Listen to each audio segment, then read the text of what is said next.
What is going on YouTube, Paulie's Sleepers Clan, Week 16, DraftKings tournament picks. I'm your host, Paul Lundgaard. This is it. This is the last week. Really excited. Christmas week. Got my tree up, little tree for the bachelor pad. To all you ladies out there.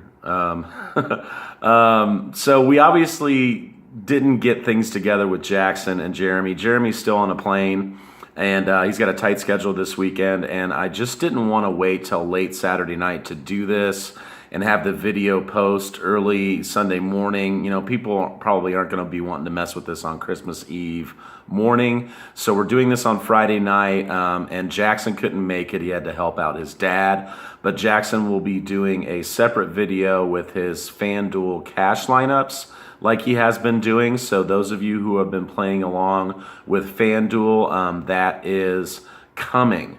So just wanted to say, you know, thanks for making this a very successful rookie year. All of you friends on Facebook that have shared and gotten other people involved. You know, I think it was Creedon or Brian Titus or one of those guys that shared that Justin Juice Kelly saw and Juice in the Morning podcast. Got me involved with that. That got me in touch with John Marchbanks from Pro Football Focus. Got my Twitter up and running with the help of Jeremy's brother Josh, and that got Fanshare Sports involved. And Fanshare Sports has been something that, you know, I've really been interested in here these last couple of weeks, because they look at ownership percentage and trying to calculate ownership percentage based on how many times somebody's getting clicked on and how many times someone's getting searched. And their comment this week after watching my video was they think that a lot of these sleepers are going to be very low owned. And that's a good thing, because if they hit, we'll be, you know, one of the very few people that play these players. I do think that as the week has gone on, some of these players are going to be more owned. I don't think they're as sleepy as they were on Tuesday when I posted the video, but I still think we're in good shape. We've talked a lot about, you know, trusting your first instinct. And this is something that I talked to Josh about because he studied this in school. You know, people say trust your instinct, you know, and sometimes we second guess our first judgment. But the reality is that our first instinct is not just a snap judgment that we haven't put any thought into. The reality is our brain has already processed all of the information that quickly, and that first instinct is usually the best, and that's why. And that's why, like, you know, we've faded Cam a couple weeks ago when he went off. We faded Russell Wilson a couple weeks ago when he went off, and he was on our first look. He was one of the players that I was interested in early in the week, and for one reason or another, as the week went on, I let outside forces, you know, make me get off of these players. So we're really focusing on keeping this first look.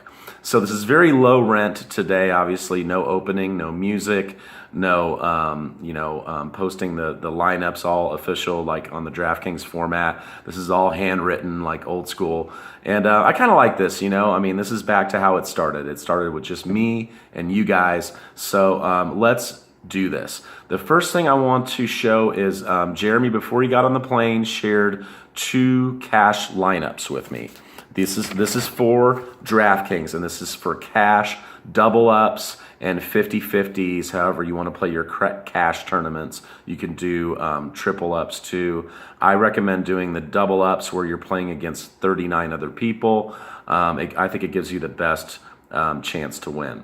So one of them is focused around our man Jared Goff, and the other one around Russell the Love Muscle Wilson.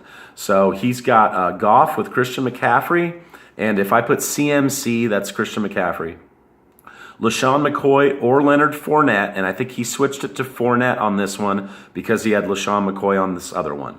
So it's Goff, Christian McCaffrey, Leonard Fournette, Michael Thomas, Robert Woods, Doug Baldwin, Antonio Gates, Kendall Wright, and the Pats D. And then we have Russell Wilson with LaShawn McCoy, Melvin Gordon, Jarvis Landry, D.D. Westbrook, Doug Baldwin, Antonio Gates, Capri Bibbs, and the Panthers D.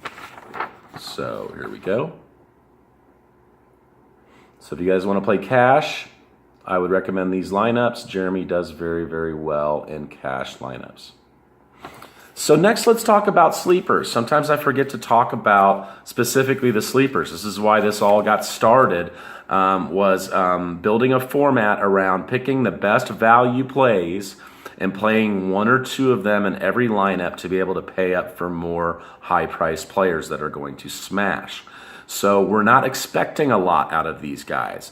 A lot of these guys, if they get us 7, 8, 10 points, that's fine. I obviously want double digits from everything.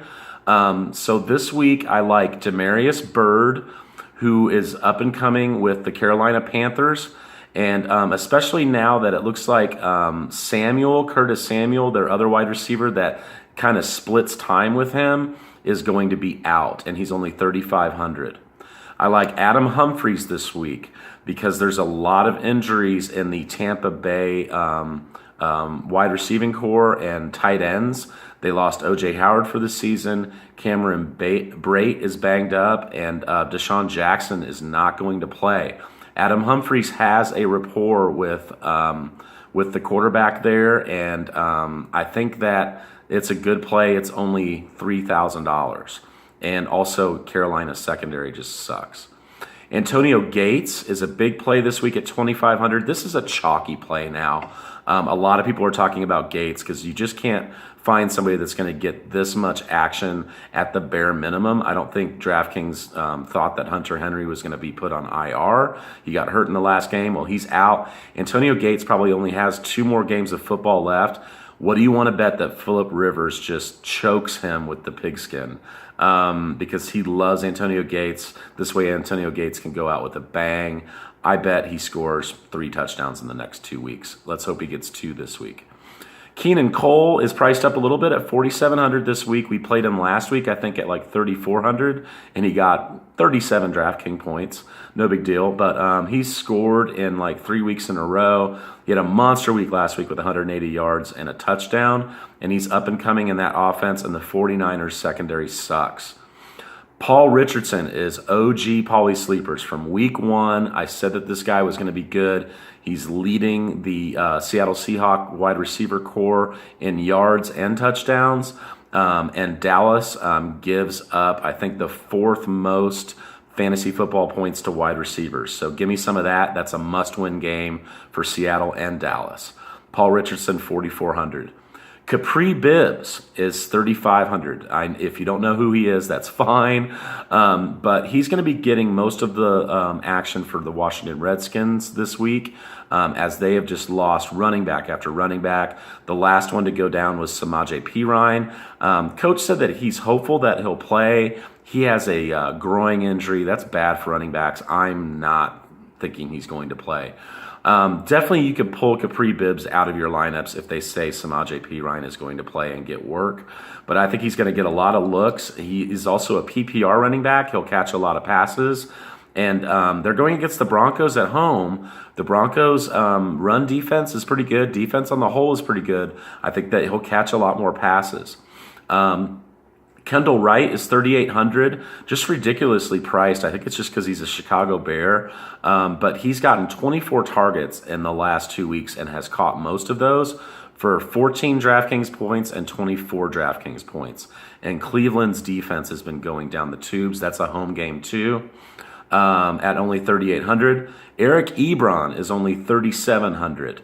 And he has been getting more and more looks. He's actually been pretty consistent over the second half of the year, getting between like 8 and 12 DraftKings points, but he's bumped it up to 14 and 21 the last 2 weeks. So, everybody's been saying that Eric Ebron is going to be a play. Year after year, they say, oh, this is his year. Well, I think he might be finally coming into his own there.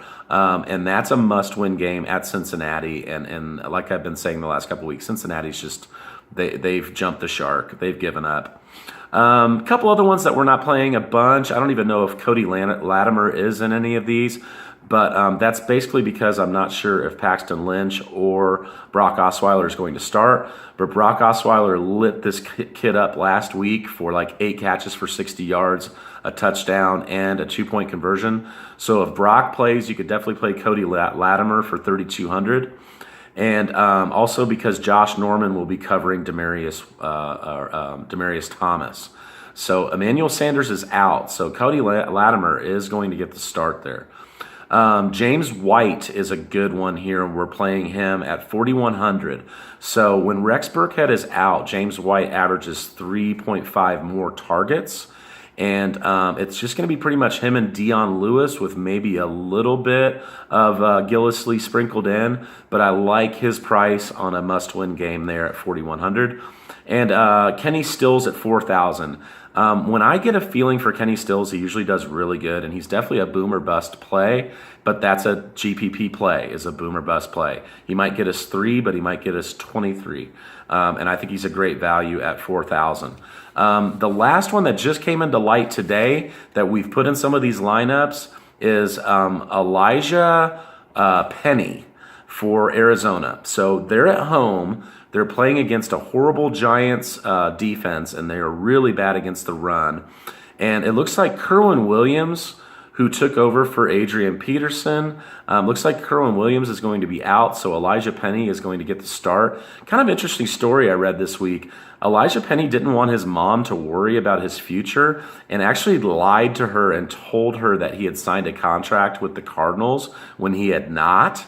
And now he's got a contract with the Cardinals, so he can make true to his plan. And he's come out in the press and said, sorry, Mom. He just didn't want her to worry about his boy. But kind of a cool story there. The guy's not fast, but he's a bruiser. He'll run over you. And I saw him high-stepping in a lot of situations last week, just kind of bowling over guys. I could see them giving him the ball a lot. And the reason why we like Capri Bibbs and the reason why we like Elijah Penny is their price and their market share. So a couple of weeks ago, we jumped on board with Giovanni Bernard at 4,100 because Joe Mixon was out, and that was a great play. And then a couple of weeks ago, we jumped on the Theo Riddick train at 4,500 when Amir Abdullah was a surprise inactive by the coach. So that's why we like those guys, and that was 4,100 and 4,500. This is 3,500 and 3,000, the bare minimum.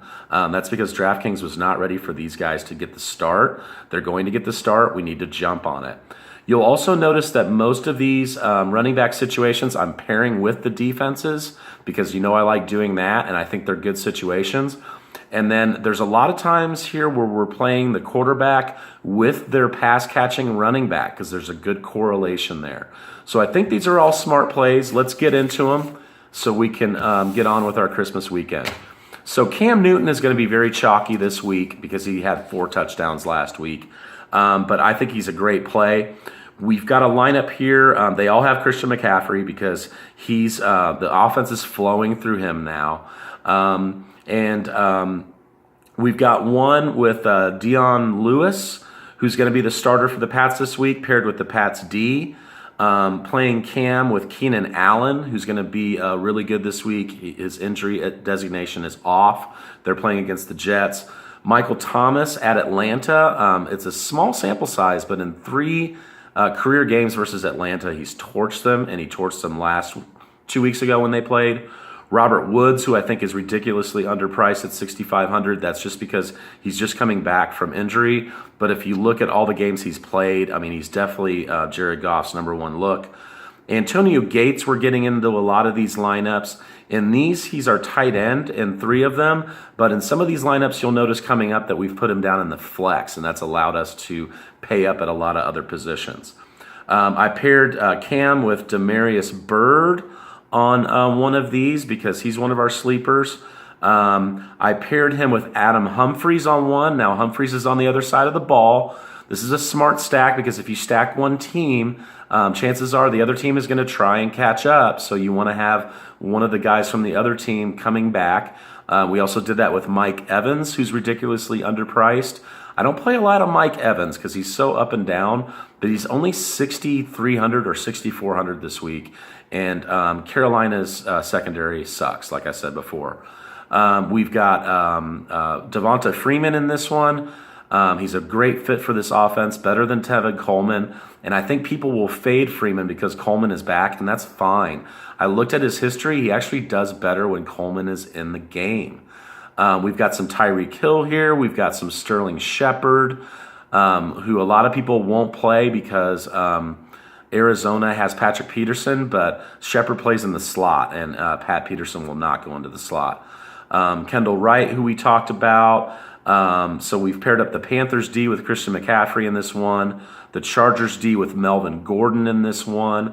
I really like Melvin Gordon this week at 7,200.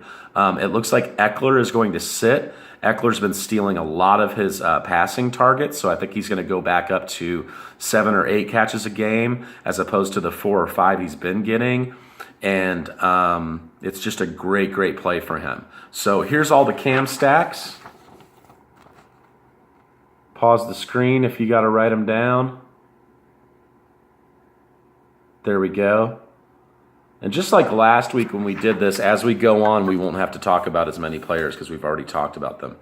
We've got 2 Alex Smith stacks here this week. I don't think a lot of people are going to play him. I haven't heard a lot of talk about him, but he's been very good at home. This is a must-win game for them, and Miami is definitely beatable. I'm pairing him with Kareem Hunt. We're going to get some Elijah Penny in this one, some Keenan Cole, Paul Richardson, Demarius Byrd is in these. Travis Kelce is in both of these. Baby Gronk. He's $500 cheaper than Gronk. And Kelce has just been smashing consistently. But last week he got 10. And I've noticed that when he gets like 10 or 11 or 12, the next week he smashes. So I think it's a great spot for him. We put Antonio Gates in the flex in one of these. We've got the Chargers D with Gordon again, and then we've got the Panthers D with Christian McCaffrey in one. Playing a lot of Christian McCaffrey this week. I just think it's a great, great situation. Our Breeze stack that we told you we were going to do on Tuesday is here. Breeze with Kamara and Michael Thomas, and Mohamed Sanu coming back on the other side. Sanu because he got 20 last time they played 2 weeks ago because Lattimore bottled up Julio Jones. We've got Dion Lewis with the Pats D again in this one, and Freeman coming back. So we've got Freeman and Sanu on the one side, Breeze, Kamara, and Thomas on the other side. We're covered on the shootout here. Also, Brady stack is on here. We did Brady with James White because he'll get looks in the as a pass-catching running back here. Keenan Allen's in this one. Jarvis Landry, Gronk, of course. You got to put Gronk with Brady. The Redskins D paired up with Capri Bibbs. So I think this one's a really good one too. So here's the, 2 Alex Smiths, Breeze, and Brady. Hopefully you guys can read all that. My handwriting is not the greatest. I tried. All right. So here we've got the 2 Russell Wilson stacks and the Drew Stanton stack. The Drew Stanton's a what-the-heck play. He's only 4,500. He's going against a beatable Giants secondary at home. We're pairing him with Fitzgerald and pairing him with Ricky Seals-Jones. We got to play him one more week. We've been playing him for 4 weeks in a row. I really like this kid, and the Giants are the worst against tight ends. He's down to the bare minimum, I think. Well, not the bare minimum, but he's down to $3,000, which is cheap. We've got Kareem Hunt and Melvin Gordon in this one. We've got Keenan Allen in this one. I mean, if the Cardinals guys do good, this could be a really good lineup. Russell Wilson, we got to play. A lot of people won't play him because he did so poorly last week, but the Dallas defense is not the Rams defense. The Rams have a fierce pass rush. Dallas Cowboys have literally nothing going for them on the pass rush. So we're banking on the fact that he will be low owned this week. His price also went down a little bit to $7,000. So on this one, now I got this idea from Roto Grinders to pair him with Zeke. So we're going to do Wilson with Baldwin and my boy Paul Richardson, hoping that they do really well. And then we're going to put Zeke in there too because they're going to feed him the ball a lot. So this will cover our bases if this game smashes. I think it will, and both these teams need the win. We did Elijah Penny in one of these again.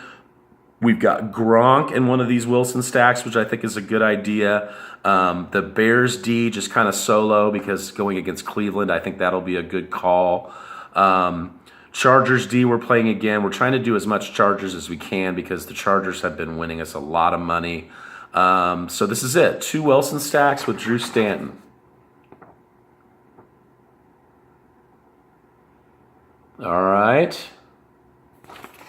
And now we've got Jared Goff, 6 stacks with him. I wanted to do Jared Goff in every single situation with any combination of running backs we can come up with. All with Gurley. I think 5 of them have Gurley, 1 not, just in case.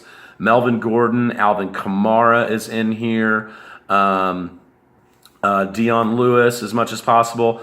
On a couple of these Goff stacks, I've done Delaney Walker coming back on the other side because if the Rams put up a bunch of points, they're probably going to throw to Delaney Walker a lot, and he's the only one I really trust on the Titans as far as pass catching. But we also did DeMarco Murray in one of these because he's not game script dependent. If they get behind, they'll throw him the ball. And actually, if they get behind, which I'm assuming they will, Derrick Henry will get less work because he's a bruiser and he won't catch any passes. DeMarco Murray's really cheap at 4,600 this week.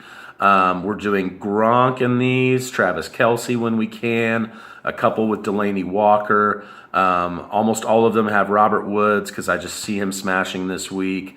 So here we go. Here's the first 3. And I love Jared Goff this week. He's only 6,100. I mean, we were playing him earlier this year when he was only like 5,000, 5,500. He did great for us. He scored 2 passing touchdowns the last 4 consecutive weeks. The other thing about Jared Goff is he has great road splits, which is rare for a quarterback. Most of them play better at home, like Drew Brees, like Ben Roethlisberger. Everybody knows about those stacks. But one of the reasons why you listen and tune in is because I dive really deep. And I found that Jared Goff actually scores about 3.5 more DraftKings points on the road. And he also does very well against bottom half defenses. And that's why we faded him a couple weeks ago. I forget who he was going against. I think Seattle, because they have such a good defense. He does not perform well against really good defenses, but against bottom half defenses, which Tennessee definitely qualifies, he does very, very well. Also, Tennessee, if they have one thing they can hang their hat on, is they're pretty good against the run, which means maybe Gurley gets bottled up in the running game, which means they throw to him more. That means more points for Gurley. That means more points for Goff. I've really thought this out, and I think this is a good play. So this is our last long video of the year for the DraftKings GPP plays. Jackson will do another shorter video on a couple lineups he likes on FanDuel Cash. I'll also probably do a Sunday morning update like I do for a couple minutes if there's been injury concerns. But guys, I really, recommend you guys look and see, who's on the injury reports. Maybe mix and match these lineups a little bit. If you don't like Robert Woods so much, Tyreek Hill is in that same price range. So is Jarvis Landry. Things like that. You can pull it up and see, what your pivot plays are. And maybe, try and beat me. Chad Snipes did that at the beginning of the year and like 3 weeks in a row just crushed me. So take this information and try and do better with it. What we're going to really focus on next year is, if you give a man a fish, he can eat for a day. But if you teach a man to fish, he can eat for a lifetime. So I'm going to leave you with that. Merry Christmas and good luck this week.